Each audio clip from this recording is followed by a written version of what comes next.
এবার মনসুর হাল্লাজ কই বোন রে তুমি প্রতি রাত্রে কোন জায়গায় যাও?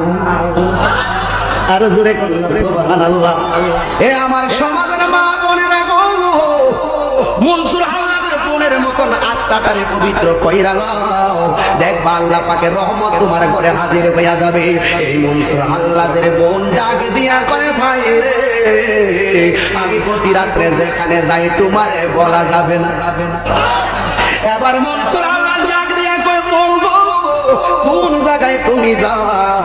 এবার মনসুর হাল্লাজের বোনে ডাক দিয়া কয় ভাই রে আমি যেই জায়গার মধ্যে যাই এই জায়গার সন্ধান তুমি জানলে তোমার কলিজাটা বাগ বাগ হয়ে যাবে। আরে বাবা বাবা, হ্যাঁ হ্যাঁ এমন জায়গা যেখানে গেলে আমি ভাবলাম কলিজা বাগ হইব, এটা কি সাধারণ কথা?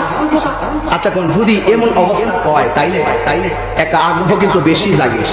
বল এই জায়গা আমার দেখতে হবে, কোন যে জায়গা? তো ভাই এই জায়গা দেখলে তুমি সহ্য করতে ঠিক আছে যাও।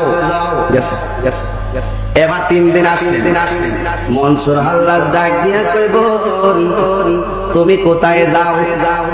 ঠিক আছে ভাই গো তুমি কি বলতে চাও? এবার ভাই ডাক দিয়া কই বোন গো আমার মন চাইতেছে আমি সেই জায়গাটা দেখবো। এবার মনসুর হাল্লাজের বোন কই ঠিক আছে আমি তোমার জায়গাটা দেখাবো, কিন্তু এই জায়গার মধ্যে যখন আমি প্রতি রাত্রে যাই আমি 2 গ্লাস শরবত পান করি, তুমি শুধু জায়গাটা দেখবা গো ভাইয়া, কিন্তু শরবত পান কিন্তু করতে পারবা না। এবার মনসুর হাল্লাজ ডাক দিয়া কই বোন গো ঠিক আছে আমি শুধু জায়গাটা দেখবো গো, তোমার কাছ থেকে আমি শরবত পান করবো না। এবার পরের দিন রাতের বেলা যখন হয়ে গেল এই মনসুর হাল্লাজ বোনের সাথে জঙ্গলের ভিতরে যখন চলে গেছে গো, যাইয়া বোন এক জায়গায় দাঁড়াইলেন, ভাইয়াকে পিছনে রাখলেন।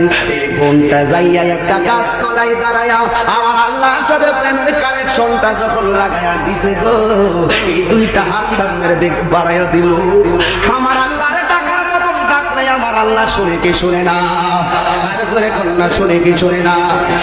সুপ্রিয় দর্শক, এতক্ষণ আমার সাথে থাকার জন্য আপনাদেরকে অনেক অনেক মোবারকবাদ। যদি আমার এই ভিডিওটি ভালো লেগে থাকে তাহলে একটি লাইক, কমেন্ট এবং বেশি বেশি শেয়ার করে দিবেন। সাথে থাকবেন, আমি আপনার সাথে আছি। আসসালামু আলাইকুম ওয়া রাহমাতুল্লাহি ওয়া বারাকাতুহু।